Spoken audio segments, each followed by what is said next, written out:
Hello प्रिय बच्चों, मैं पवन यादव आज आप लोगों से इस वीडियो में बहुपद के बारे में चर्चा करेंगे। बहुपद क्या होता है सर्वप्रथम इसको हम समझते हैं। बहुपद यानी कि जिसमें बहुत से पद हो, जिसमें क्या हो बहुत से पद हो, क्या कहलाता है बहुपद। जैसे एग्जाम्पल के लिए हम लोग समझ लेते हैं, क्या हो गया 3x, 3x को ले लेते हैं, ये भी क्या है बहुपद है। फिर 4x² प्लस 3x प्लस 2 ये भी ले लेते हैं, ये भी एक क्या हुआ बहुपद हुआ। और जैसे ले लेते हैं 4x प्लस 3 ये भी हमारा एक क्या हुआ बहुपद हुआ। उसके बाद 5x की पावर 3 प्लस 4x की पावर 2 प्लस 5x प्लस 1 ये भी हमारा एक क्या हुआ बहुपद हुआ। यानी कि ये हमारा बहुपद का एग्जाम्पल है। अब थोड़ा पदों के आधार पर बहुपद के बारे में समझ लेते हैं, यानी कि पदों के आधार पर हम कौन कौन से बहुपद पढ़ सकते हैं। देखिए इसमें कितने पद हैं, केवल एक पद है, यानी कि ये एक पदी बहुपद हुआ। इसमें देखिए कितने पद हैं, 1 2 3, ये त्रिपद मतलब तीन पदी बहुपद है।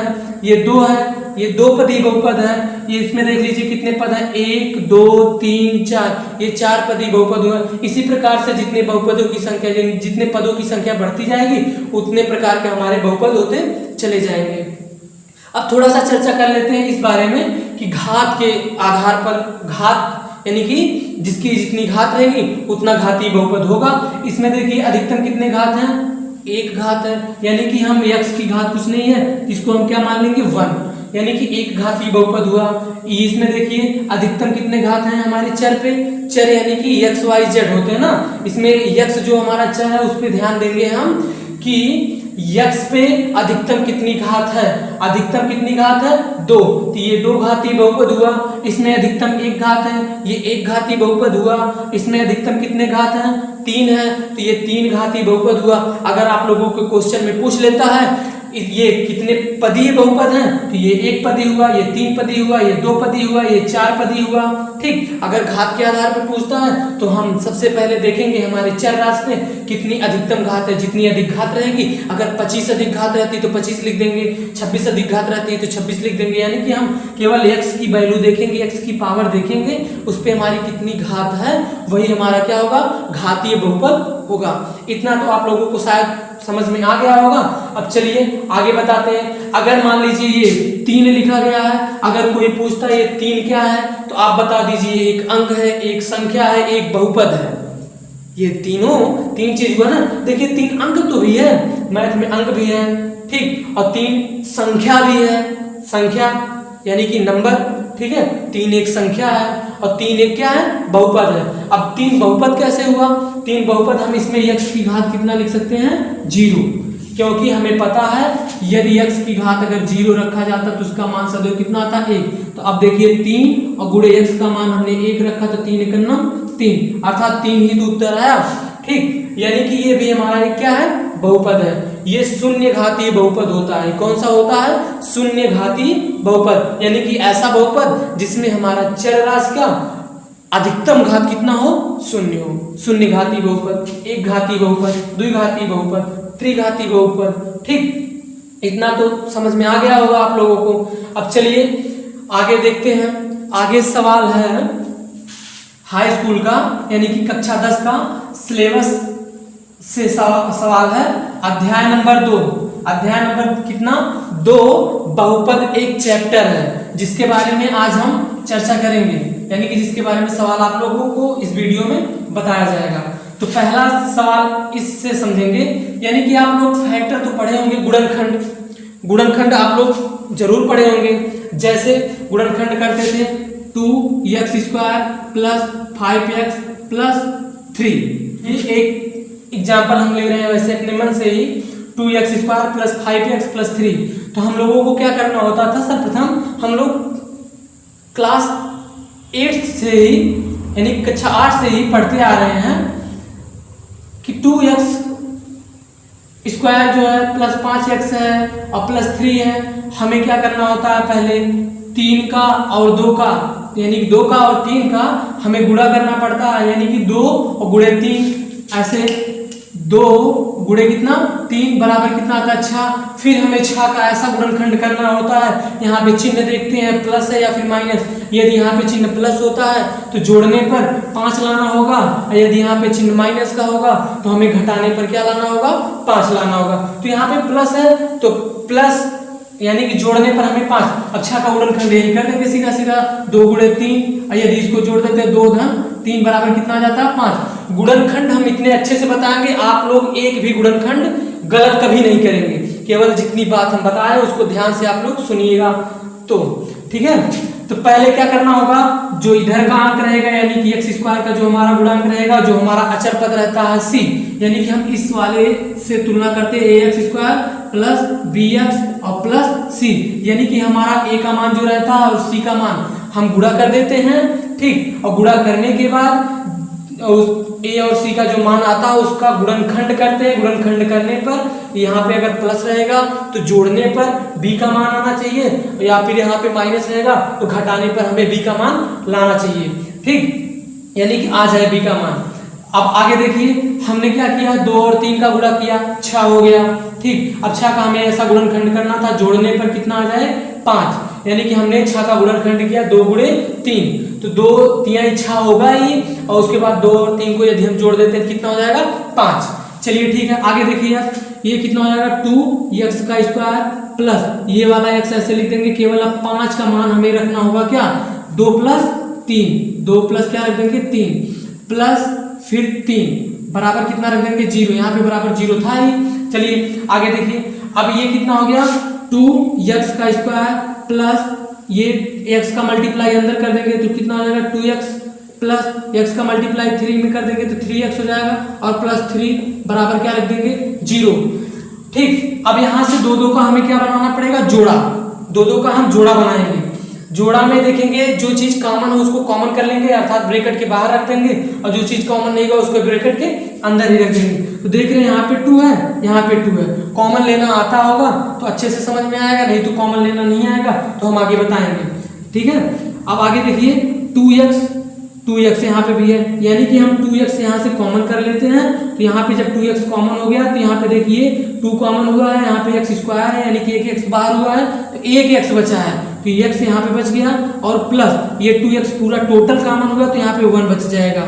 ठीक, अब यहाँ से देखिए ध्यान से 3x है, यानी कि अभी इस जोड़े में से हमें कॉमन करना है, ये 3x है प्लस 3 है, तो हम देख रहे हैं अंक में पहले अंक यानी कि देख रहे हैं 3, यहाँ भी 3 है तो प्लस 3 हम यहाँ पे भी कॉमन कर लेते हैं, यहाँ पे x बच गया, यहाँ पे क्या बच गया x, और प्लस यहाँ से जब 3 कॉमन हुआ तो बच गया 1। और हम अपना गुणनखंड स्वयं जान सकते हैं हमारा गुणनखंड सही है या फिर गलत है, हम लगाने के बाद तत्काल जान जाएंगे। बस जब यहाँ तक लगाएंगे आप तब आपको पता चल जाएगा कि हमारा फैक्टर सही है या फिर गलत है। तो हम देखते हैं x प्लस 1 इस ब्रैकेट का अंदर का जो है और इस ब्रैकेट के अंदर का जब सेम सेम आ जाएगा तो गुणनखंड हमारा सही है। तो अब देखिए ये 2 पद बना, अब तक तो यहाँ तक 1 2 3 4 पद थे, अब यहाँ से यहाँ तक यानी कि एक पद ये हुआ एक पद ये हुआ, 2 पद हो गया।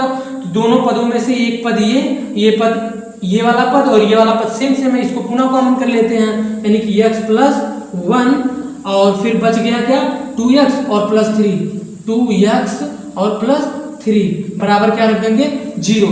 ठीक, बराबर हमें क्या रखना पड़ेगा 0।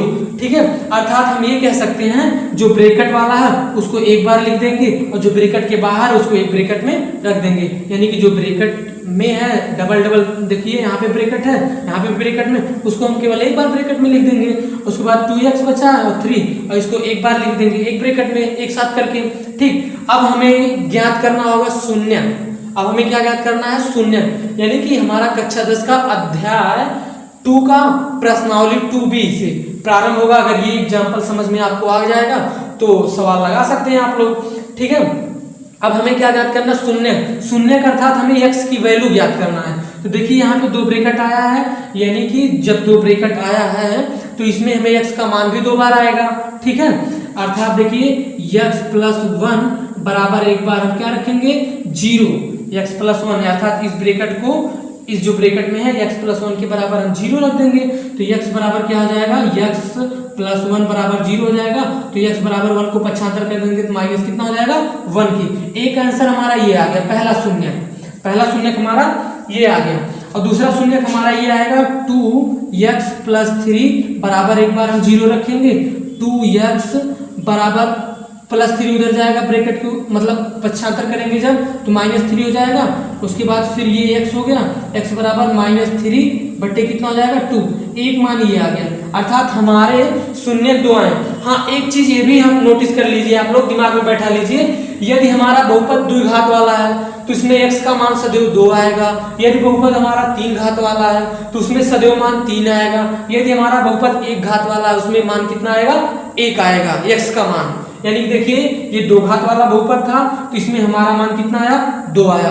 ठीक, अब हम बुक से, ये तो हमारे मन से एग्जाम्पल था, थोड़ा सरल ताकि आप लोगों को समझ में आ जाए।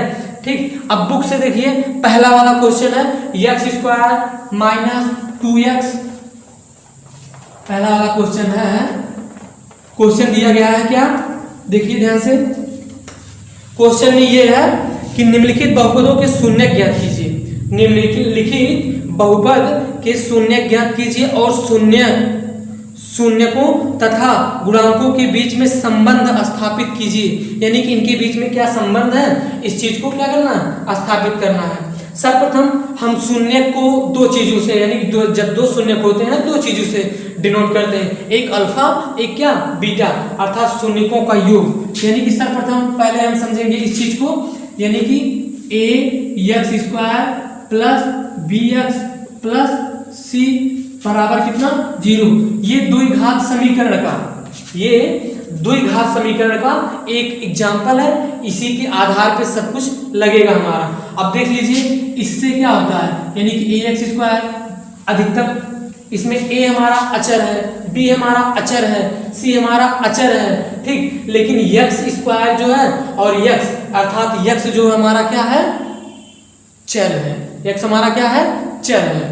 ठीक, अब इस चीज को हम देखेंगे ध्यान से, ax² + bx + c में हमें शून्यकों का योग बराबर, इसमें यहां पे लिख देते हैं हम क्या, शून्यकों का योग बराबर, शून्यकों का योग बराबर, शून्यकों का योग अर्थात अल्फा प्लस बीटा। ठीक, बराबर क्या होगा, शून्यकों का योग बराबर होता भैया -x का गुणांक, यहाँ -x का गुणांक। ठीक, बटे x² का गुणांक, x² का गुणांक मतलब आप लोग समझ रहे हैं ना, x का गुणांक यहाँ क्या है b है। ठीक, और x² का गुणांक क्या है a है, अर्थात आप इसको लिख सकते हो, यहाँ पे देखिए शून्यकों का योग बराबर, तो शून्यकों का योग यानी कि एक मान अल्फा मान लेते हैं और एक मान क्या मान लेते हैं बीटा, तो यहाँ पे माइनस है, x का गुणांक क्या है b है और ax² का गुणांक क्या है a, अर्थात अल्फा + बीटा बराबर -b/a। एक फार्मूला हमारा ये हो गया, यानी कि शून्यकों का योग बराबर सीधा सीधा आप लिख सकते हैं -b यहाँ से इससे जब तुलना करवाएंगे इस समीकरण से, उस समीकरण को जिसको आप लोग करोगे उसके बाद उसके आधार पर इसको रख देंगे, और शून्यकों का गुणनफल बराबर देख लीजिए, शून्यकों का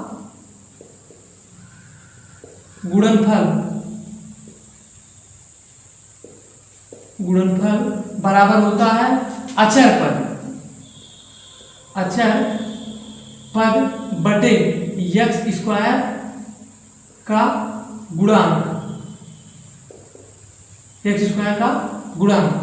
ठीक, यानी कि शून्यकों का गुणनफल, हमने शून्य किसको माना है अल्फा को, और शून्य किसको माना है बीटा को, तो अल्फा इंटू बीटा बराबर अचर पद हमारा इस समीकरण से क्या है c है, अचर पद हमारा इस समीकरण से c है, और उसके बाद फिर x² का गुणांक क्या है a है।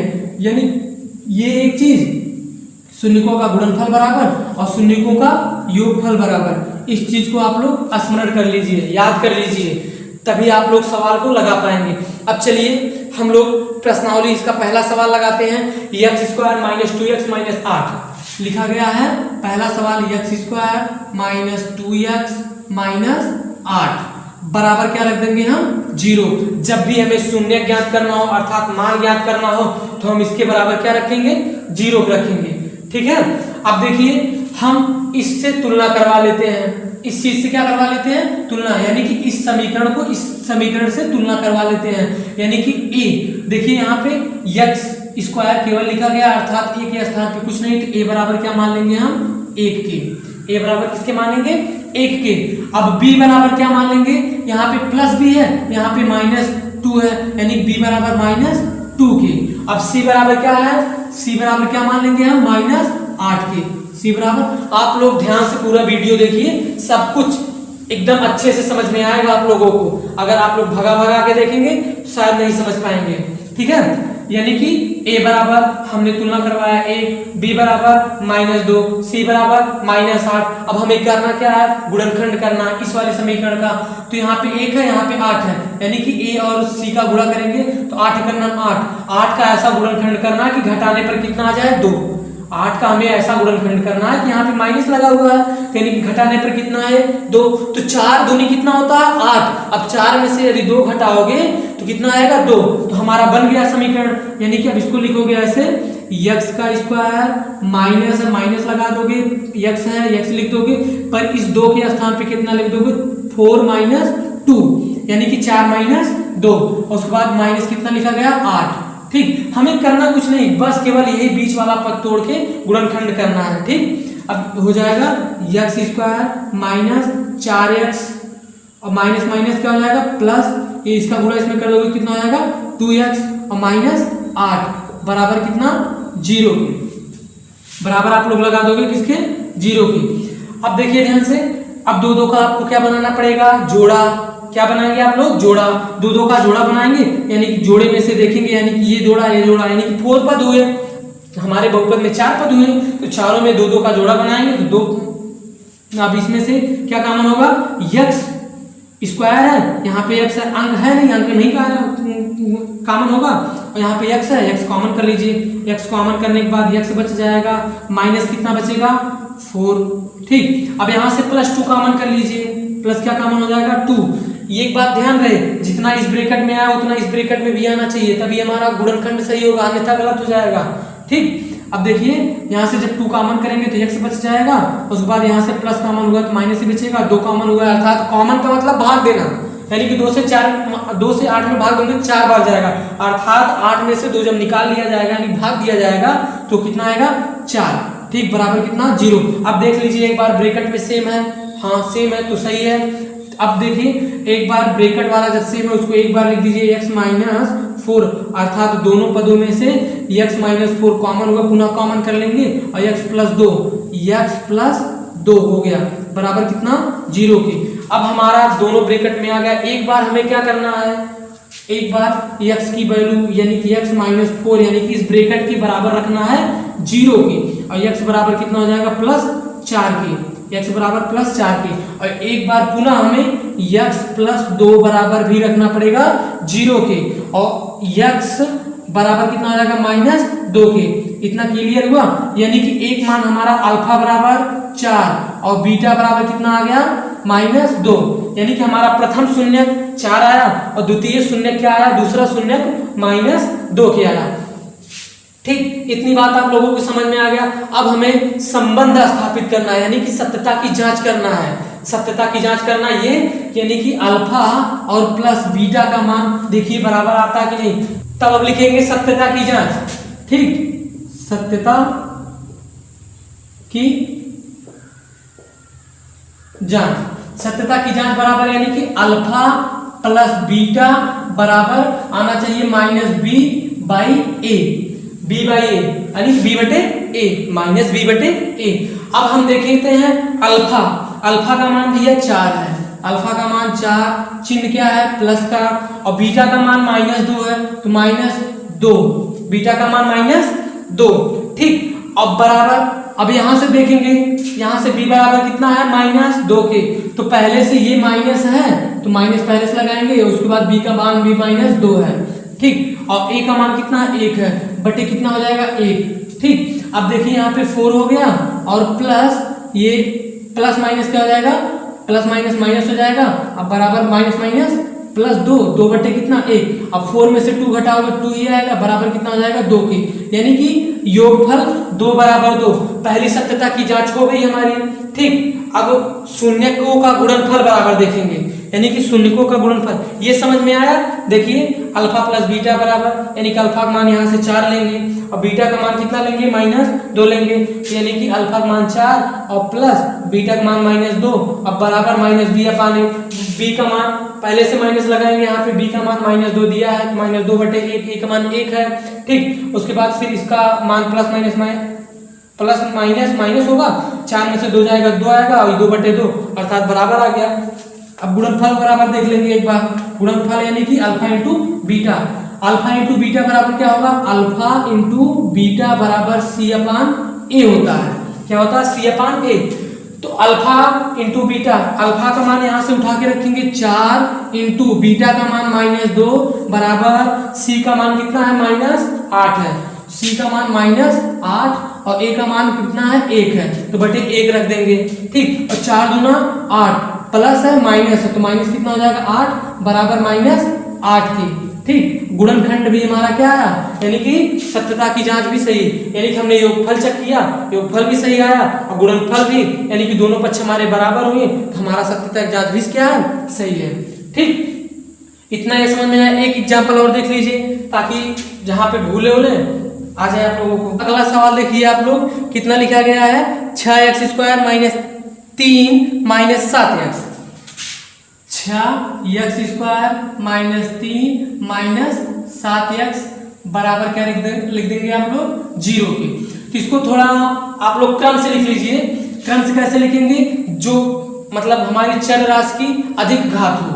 पहले देखो इसकी 2 घात है, इसकी x की 0 घात होगी, इसकी x की 1 घात, यानी कि 6x² 6x² - 7x माइनस कितना हो जाएगा, 3 के बराबर किसके, 0 के। अब हमें इस समीकरण से इसको तुलना करना है, इसकी तुलना करना, यानी कि इस समीकरण की इस समीकरण से तुलना कर देंगे। a बराबर 6 के, ठीक, a बराबर 6 के मान लेंगे, 6 के मान लेंगे, ठीक है। अब b बराबर कितने को जाएगा, -7 के, c बराबर माइनस कितने को जाएगा, 3 के। अब हमें करना क्या है, a का गुणा c से, यानी कि 6 × 18।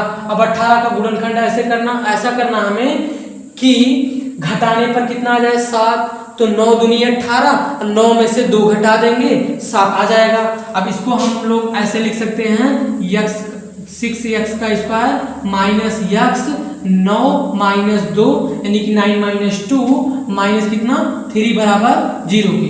इतना फिर से समझ लीजिए आप लोग, यानी कि 6 का गुणा 3 में किए, 6 × 18 हुआ। अब हमें 18 का ऐसा गुणनखंड करना है, ऐसा गुणनखंड करके लिखना है कि घटाने पर कितना आ जाए, 7, तो 9 दूनी 18। अब देखो 9 में से यदि हम 2 को घटाते तो 7 आ जाएगा ना, यानी कि इसमें से घटा देंगे तो 7x हो जाएगा, ठीक। अब आगे देखिए, ये हो जाएगा 6x² माइनस 9x और माइनस माइनस प्लस 2x, ठीक, और माइनस कितना हो गया, 3 = किसके, 0 के। अब 2 का आप बना लीजिए जोड़ा, 2 का यदि जोड़ा बन जाता है तो आपको करना पड़ेगा कॉमन करेंगे क्या, देख रहे हैं अंक में से 2 तो कॉमन होगा नहीं, 3 कॉमन करिए, 3 से, क्योंकि ये भी कट जाएगा, 3 से भी कट जाएगा तो 3 हो गया। यहाँ x² है, यहाँ केवल x है तो x हम कॉमन कर लेंगे, ठीक। यहाँ पे 3x मतलब 3x से यदि 6x² में भाग देते हैं तो 2x बचेगा, कितना बचेगा, 2x। यदि हम 9x में 3x से भाग देते हैं तो केवल क्या बचेगा, -3, ठीक। और उसके बाद यहाँ से प्लस क्या कॉमन करिए, जब कुछ नहीं कॉमन मिले, देखिए 2 है 3 है, ना तो 2 कॉमन होगा ना तो 3 कॉमन होगा, यहाँ x है पर यहाँ x नहीं है, कुछ कॉमन नहीं हुआ तो सिंपली 1 कॉमन करेंगे। जब कुछ भी नहीं कॉमन होगा तो हम केवल 1 कॉमन करेंगे, क्योंकि 1 तो सब में होता ना, देखो 2 × 1 और 3 × 1 कॉमन कर लीजिए, ठीक। अब यहाँ पे क्या बच गया, 2x - 3 बराबर कितना, 0। ब्रैकेट में सेम आया, गुणनखंड सही है, 2x - 3 एक बार पुनः कॉमन कर लेंगे, क्योंकि देखिए 2 पद हुआ, दोनों पदों में 2x - 3 इसको कॉमन कर लेंगे। अब जो बचा हुआ है, बचा क्या हमारा, 3x + 1, क्लियर। इतना बचा हुआ है, इसको एक ब्रैकेट में रख लेंगे, बराबर किसके रख देंगे, 0। अब हमें शून्य ज्ञात करना है, इतना तो हो गया गुणनखंड विधि, ठीक। अब हमें शून्य ज्ञात करना है। शून्य ज्ञात करने के लिए सर्वप्रथम हम इतना बराबर एक बार 0 रखेंगे, यानी कि 2x - 3 = 0 के, 2x बराबर +3 3 के, x बराबर कितना हो जाएगा 3/2, यानी कि हमारा अल्फा बराबर आ गया मान 3/2। अब 2, हाँ सही ठीक, 3x प्लस 1 इक्वल टू 0 के, तो 3x बराबर माइनस किसके हो जाएगा 1 के, x इक्वल टू कितना हो जाएगा -1/3, यानी कि -1/3। ठीक, ये रहा अल्फा का मान और ये रहा किसका मान बीटा का, ये अल्फा ये बीटा है। अब सत्यता की जांच पे आ जाइए। सत्यता की जांच करने के लिए अल्फा प्लस बीटा बराबर होता है क्या भैया -b/a, यानी कि अल्फा प्लस बीटा बराबर -b/a। ठीक, अब अल्फा का मान 3/2, यहाँ पे लगाइए सवाल 3/2 और फिर प्लस का चिन्ह लगा के -1/2, यानी +-1/3 बराबर। अब यहाँ से b का मान लीजिए, b का मान कितना है -7, यहाँ पहले से माइनस है, -7 और a का मान कितना है 6, a का मान कितना है 6 रख दीजिए आप। अब देखिए सॉल्व करिए इसको, 3/2 प्लस --1/3 बराबर माइनस प्लस हो जाएगा, यानी 7/6। हमारा लेफ्ट पद कितना है, यानी कि बायां पक्ष हमारा ये है 3/2 -1/3, पर दाहिना पक्ष क्या है 7/6, यानी कि हमें इसको सॉल्व करके 7/6 लाना है। तो देखिए हर डिफरेंट है, यानी कि हर हमारा असमान है, तो हम चाहे क्रॉस मल्टीप्लाई करें चाहे एलसीएम भी, तो 3 3 का 9 क्रॉस मल्टीप्लाई किया जाए, 3 का गुणा 3 में, 3 3 का 9, इसका गुणा इसमें, यानी कि 2 का 9 2/2 6, यानी बाद में इसका गुणा 7 कितना हो जाएगा 6। अब देखिए 9 में से 2 घटाओगे तो कितना आएगा 7 ही आएगा, बटे कितना हो जाएगा 6 बराबर 7/6। हमारा यहाँ देखो लेफ्ट साइड और राइट साइड दोनों बराबर हुआ, तो सत्यता की जांच योग वाला सही है, यानी कि शून्यकों का योग हमारा सही है। अब शून्यकों का गुणनफल चेक करना है, इसको वीडियो को रोक के देख सकते हैं, समझ सकते हैं एक बार। ठीक, अब आगे बताते हैं शून्यकों का गुणनफल। शून्यकों का गुणनफल यानी कि अल्फा इंटू बीटा बराबर c/, क्या होता है a, c/a। अल्फा का मान 3/2, यहां से लेंगे 3/2 हो जाएगा गुणे, ठीक, और उसके बाद क्या -1/3 बराबर c की वैल्यू यहाँ पे कितनी है +3 है, c की वैल्यू आप कितना रख देंगे +3 की, सॉरी -3 है, c का मान कितना है -3 है, यहाँ पे देखिए -3 था ना, -3 है। ठीक, अब आगे देखिए ध्यान से,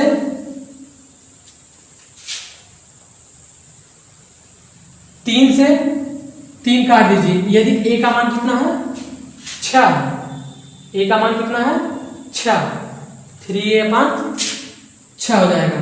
ठीक, 3 से 3 कट जाएगा और यहाँ पे देखिए कितना हो जाएगा, माइनस का गुणा 1 में, -1 का नाम 1 और बटे कितना 2, उसके बाद फिर बराबर 3 का नाम 3 3 दूनी 6, यानी कि -1/2। इधर भी बराबर आया, इधर भी बराबर आया। क्लियर, आप लोगों को समझ में आ गया? चलिए ठीक है।